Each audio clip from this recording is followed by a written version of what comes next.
Good Morning Business, French Tech. Ça y est, on est encore parti à la French Tech. Vous êtes encore parti. Dans le rêve absolu, puisqu'on est avec Alex Kézergue, le président et fondateur de Sirocco. Bonjour. Bonjour. On va parler d'un bateau incroyable, le bateau le plus rapide du monde, 150 km/h, 80 nœuds, grâce à deux technologies que vous maîtrisez parfaitement en tant que sportif de haut niveau, à la fois le foil, tous les bateaux qui vont vite maintenant ont des foils, et puis l'aile du kite en fait. On voit encore une fois aujourd'hui plus que jamais, venez sur la 23, Oui. Car les images sont exceptionnelles. C'est un bateau, il est dingue ce bateau. Pour l'instant il va voler d'ailleurs à Monaco le 9 juillet, vendredi. Il va être réduit. Pour l'instant, c'est un prototype, un tiers. C'est une sorte de drone géant un peu. C'est ça, c'est notre POC, notre Proof of Concept qu'on présente à Monaco et échelle un tiers, 2,40 m quand même de long. Et donc, expliquez-nous pour ceux qui nous écoutent. Donc, c'est une sorte de capsule, évidemment, qui se pose sur l'eau et qui décolle grâce au foil et à la voile. C'est comme comment on pilote cette voile de kite en quelque sorte géante?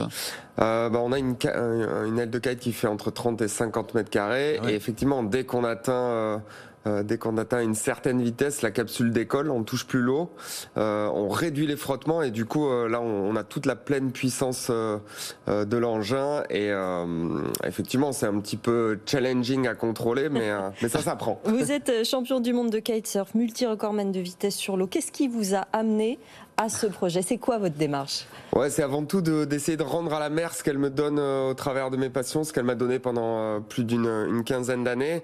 L'idée, c'était d'aller beaucoup plus loin que le record et d'utiliser toute l'innovation qu'on est obligé de développer pour atteindre ce genre d'objectif, ces 150 km/h, et capitaliser sur toute cette innovation pour la transférer vers le monde du transport maritime, la transition énergétique du transport maritime. L'énergie totalement propre, le vent, tout simplement. C'est une des énergies qui sont à la disposition des transporteurs maritimes aujourd'hui. On voit de plus en plus de projets qui se développent autour de la propulsion grâce à des voiles. L'idée, c'est que pour nous, l'efficacité énergétique, c'est primordial sur notre projet de record. Et l'idée, c'était vraiment d'aider les transporteurs maritimes à utiliser mieux cette force qu'ils ont à leur disposition, qui est vraiment renouvelable et du coup qui fera partie de l'équation du transport maritime du futur. Alors comment on devient chef d'entreprise, entrepreneur? Quels sont vos partenaires? Comment vous avez fait pour créer cette boîte? L'idée c'était d'avoir un vrai business model qui aille bien au-delà du record, d'avoir du coup développer de l'innovation, développer des licences qu'on va ensuite commercialiser. Et vous avez une vingtaine de personnes dans l'équipe, hein? Ouais, on est déjà une petite vingtaine. À à Marseille, effectivement. Des gens qu'on a fait emménager à Marseille, donc c'est encore plus satisfaisant. L'idée, c'était vraiment de développer ces licences avec des partenaires. Aujourd'hui, on a des gens comme des entreprises comme Orange, comme CMA-CGM, ou des plus petites structures comme Innova qui développe le premier bateau à propulsion électro-hydrogène. Quand vous dites CMA-CGM, ça veut dire que j'imagine qu'ils ont dans l'idée, dans leur projet, de motoriser, si je puis dire, certains de leurs cargos avec peut-être un jour des voiles de kite. Alors l'idée, c'est qu'aujourd'hui, ils utilisent un carburant qui est un petit peu plus propre, qui s'appelle le LNG, le gaz naturel liquéfié. L'idée, c'est vraiment d'utiliser le vent comme un mode de propulsion supplémentaire. On est vraiment chez Sirocco un tiers de confiance qui va les aider à voir plus clair dans toutes les technologies qui sont disponibles aujourd'hui et qui seront disponibles demain et qui vont pouvoir implémenter sur leurs navires en rétrofit aujourd'hui, mais dans le design des navires de demain. Alors quel va être le calendrier? On a parlé de Monaco en fin de semaine, mais la mise à l'eau, la vraie, à la taille réelle, et puis le record 2022, il me semble. C'est ça, la construction, c'est début d'année 2022 de notre engin de record, notre Speedcraft, qui va mesurer 7 mètres, qu'on va mettre à l'eau au printemps. Oui. Début des tentatives de record, mi-2022. Donc c'est dans presque un an, et du coup c'est intense là. Est-ce que vous avez des challengers, des concurrents ailleurs dans le monde qui sont sur, j'imagine tout le monde est sur le foil et la voile, mais vous en êtes où? Alors on a un concurrent français qui s'appelle Antoine Albo, qui a aussi qui est multiple recordman, champion du monde en planche à voile, qui a un projet de record et il n'a pas volé lui comme vous à 105 km/h. Il a l'objectif. Ouais, non, c'est vrai qu'il a fait un peu moins vite. Ouais. Avec un windfoil, enfin je sais pas comment on Normandie. Alors non, moi j'ai un record du monde de vitesse kite, donc avec une planche de kite classique qui touche l'eau en permanence à 107 km/h. 107 oui, on a des concurrents, français, on a un concurrent suisse de l'école polytechnique de Lausanne, SP80, donc il y a aussi la même target que nous.